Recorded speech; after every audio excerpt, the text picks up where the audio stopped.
Science Solution by Alka Saxena. Children, it's a small effort from my side to make your science easy, especially during this lockdown period. So we are starting with combustion and flame. Okay. So basically, what is combustion?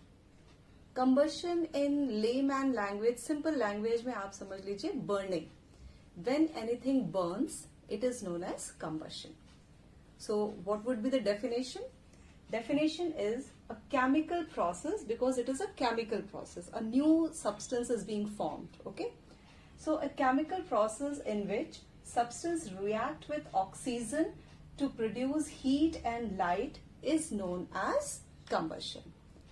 So what are the various examples of combustion? Magnesium, you might have read about the burning of magnesium ribbon. So magnesium ribbon burns in oxygen with white dazzling light. Okay. So this is a reaction, that is magnesium burns in oxygen to produce magnesium oxide, heat and light is produced. Now the second reaction is coal. Basically, coal contains carbon. So carbon reacts with oxygen to form carbon dioxide. Again, heat and light is generated. आपने कभी कभी सोचा होगा जब magnesium ribbon burn होता है तो वो व्हाइट डेजलिंग लाइट प्रोड्यूस करता है, लेकिन कार्बन जब हम उसको बर्न करते हैं तो it doesn't produce any flame, कोई लपट उसमें से नहीं निकलती है, वो सिर्फ सुलगता रहता है. ऐसा क्यों होता है? और ऐसा क्यों होता है कि जब हम एलपीजी गैस जो आपके किचन में यूज होती है वो जलाते हैं तो ब्लू कलर की फ्लेम आती है, लेकिन जब आप एक कैंडल जलाते हो तो उसमें मोस्टली प्रोमिनेंट आपका येलो कलर होता है. तो बेसिकली ये सारे चीजें क्यों हैं, ये डिफरेंसेस क्यों हैं, हम इस चैप्टर में अच्छे से पढ़ेंगे. तो first, these are the examples of the combustion. Next is about respiration. Now children, respiration, can we say respiration is also a type of combustion? Because in respiration what happen? Glucose. Okay. That means ki whatever we digest, whatever we eat get converted into glucose by the process of digestion, and this glucose through blood reaches to each and every cell of our body. Okay. Now in cell what happen? It get inside the cell. Cell में एक organelle होता है mitochondria, उसके अंदर ये respiration process होता है जहाँ की glucose with the help of oxygen, okay, it oxidises and it produces again energy. Energy in the form of, we can not say heat यहाँ पे प्रोड्यूस होती है, हीट भी प्रोड्यूस होती है, but heat is produce in a step wise manner. Normal combustion में एक साथ हीट प्रोड्यूस होती है, लेकिन रेस्पिरेशन में क्या होता है कि heat is produce in various steps. So that is basically difference between the respiration and combustion. Now moving further, next is rusting. In rusting also what happen? Iron, it reacts with oxygen and water. Okay, so it is also like combustion. You cannot it's a different type of combustion, you can say. Okay, so in this process what happen, light is not produced but थोड़ा सा heat produce होता है. Okay, so next है हमारा sun. So as we see, the sun is the sole source of heat and energy on the earth. तो क्या सन में भी ये कंबशन प्रोसेस होता है? तो हमारा आंसर है नो, सन में कंबशन नहीं होता है. सन में एक दूसरा ही प्रोसेस होता है जिसको हम कहते हैं nuclear reaction. Okay, in nuclear reaction what happen? Two small atom come together to form a big atom. This process is known as nuclear reaction. That you will study in your higher classes. तो basically sun में क्या होता है कि दो small atoms, किस किस के? हाइड्रोजन के एटम्स कंबाइंड होके हीलियम के एटम बनाते हैं. तो आपको ये याद रखना है कि in sun combustion does not take place. Okay, now based on which substance burn, which substance do not burn, we can classify substances into two categories. Okay, the first category is combustible substances and the other category is non-combustible substances. Substance जो जलते हैं, आराम से उनमें आग पकड़ लेती है, उनको हम क्या कहते हैं, कंबस्टिबल सब्सटेंसेस। तो एग्जाम्पल है हमारी LPG, that is liquefied petroleum gas, जो कि हम रसोई घर में यूज करते हैं। सीएनजी, कंप्रेस्ड नेचुरल गैस, जो हमारे व्हीकल्स में यूज आते हैं। Then biogas, then paper, coal, these are the example of combustible substance. जैसे कि आप इसको जलाएंगे तो इनमें आग लग जाएगी। Now non combustible, the example of non combustible substances are brick.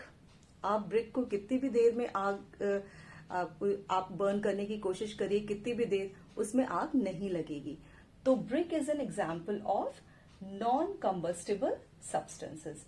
Glass, other examples are glass, soil and water.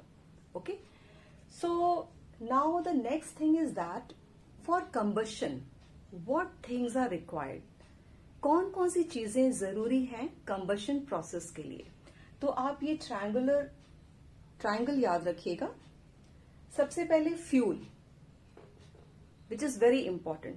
What is fuel? Fuel is nothing but combustible substance.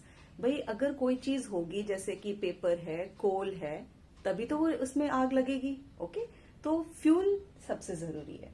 Second है presence of oxygen, that means oxygen is very very very important for combustion because oxygen supports the combustion process. Okay, and the third is ignition temperature. What is ignition temperature? I will explain you nicely, but the definition wise, it is the minimum temperature required for any substance to burn. तो ये तीन चीजें बहुत जरूरी हैं हमारे combustion process को होने के लिए। तो सबसे पहले हम फ्यूल लेते हैं। फ्यूल आपने देखा होगा, कोई भी चीज जैसे कि हमारा पेपर है, कोल है, चारकोल है या फिर वुड है, it act as a fuel. Okay, now next is oxygen. Oxygen, अगर एक कैंडल जल रही है, ठीक है, तो अगर आप उसको किसी इन्वर्टेड जार से ढक देंगे तो क्या होगा, कैंडल बुझ जाएगी। So the fire will extinguish. Why? Because जब आपने उसको इन्वर्टेड जार से ढका तो it will cut off the supply of oxygen and the fire will extinguish. इसकी और एग्जाम्पल है, जैसे कि अगर आपका कोई पीसेस ऑफ कोल जल रहे हैं, ठीक है, अगर आपको उसको बुझाना है तो सिंपल आप उसमें क्या कर दीजिए, उसको ढक दीजिए किसी वेसल से, तो वो कोल जो है वो अपने आप जलना बंद हो जाएगा। दूसरा एग्जाम्पल है कि अगर बाय चांस किसी पर्सन के क्लोथ जल रहे हैं because of some accident, so how will you rescue that person? आप उसकी मदद कैसे करेंगे? तो what you have to do, you have to simply cover that person with a blanket. So by covering the person with blanket आप क्या कर रहे हो, you are actually cutting off the supply between the fuel and the oxygen. Okay, that means कि you are cutting off the supply of the oxygen. So the third one is ignition temperature. So children, now we are going to discuss about the ignition temperature. बच्चों, किसी भी चीज को जलाने के लिए हमको एक उसको मिनिमम टेम्परेचर देना पड़ता है और इसी टेम्परेचर को हम क्या कहते हैं, इग्निशन टेम्परेचर। फॉर एग्जाम्पल, आपके पास एक पेपर है, ऑक्सीजन तो है ही है, पेपर अपने आप, उसमें पेपर में आग नहीं लगती। क्यों नहीं लगती? क्योंकि पेपर को इग्निशन टेम्परेचर नहीं मिला है। आपको जब तक आप उस पेपर को इग्निशन टेम्परेचर नहीं देंगे उसमें कंबशन स्टार्ट नहीं होगा। तो अब आपको इग्निशन टेम्परेचर कैसे देना है?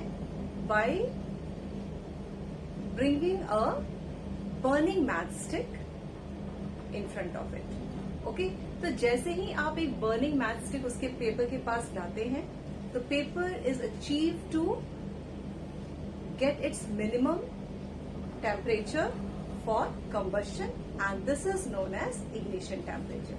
So how we can define ignition temperature? That is the lowest temperature at which a substance starts burning.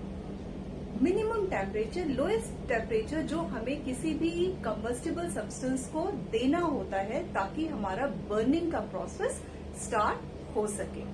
Okay, सो कई कई चीजें हैं, उनका जो इग्निशन टेम्परेचर है वो बहुत कम होता है, और कुछ चीजें हैं उनका इग्निशन टेम्परेचर बहुत हाई होता है।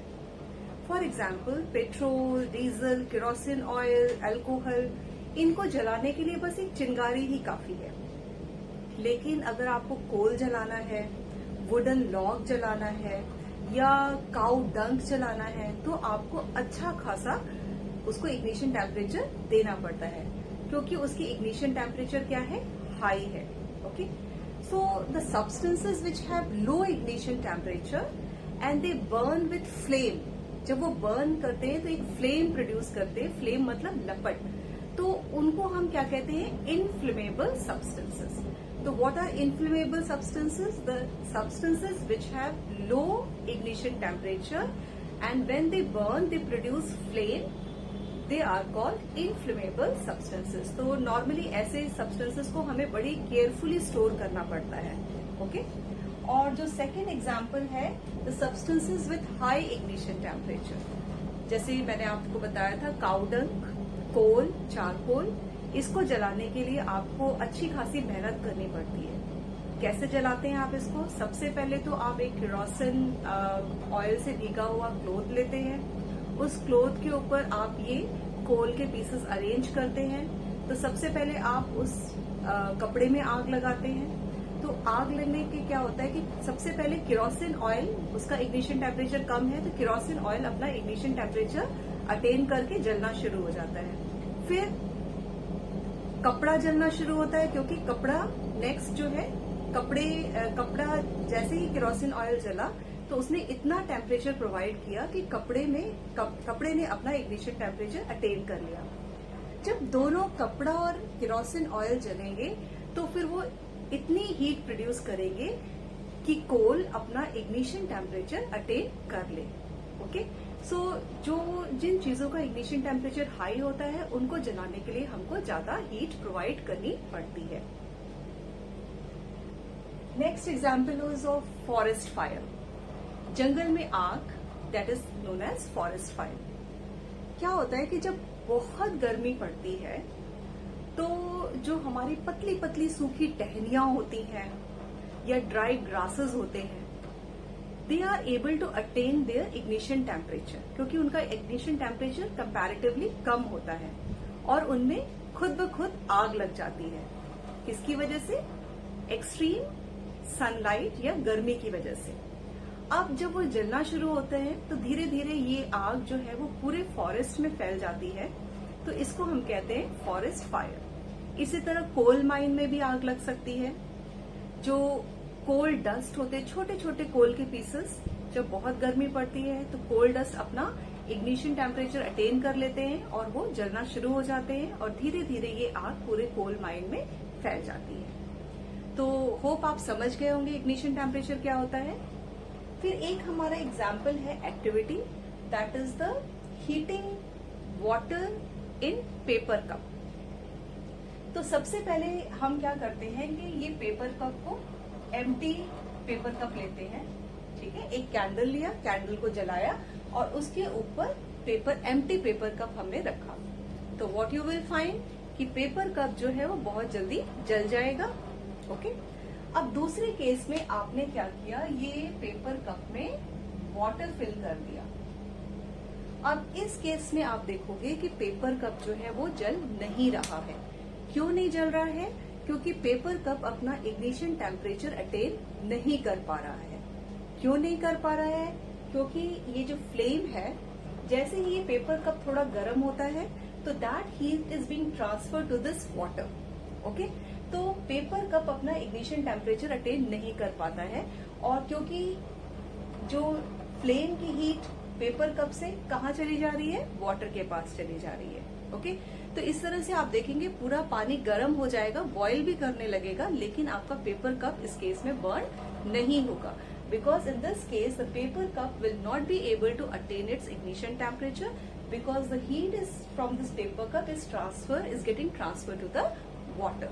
So I hope you have understood ignition temperature.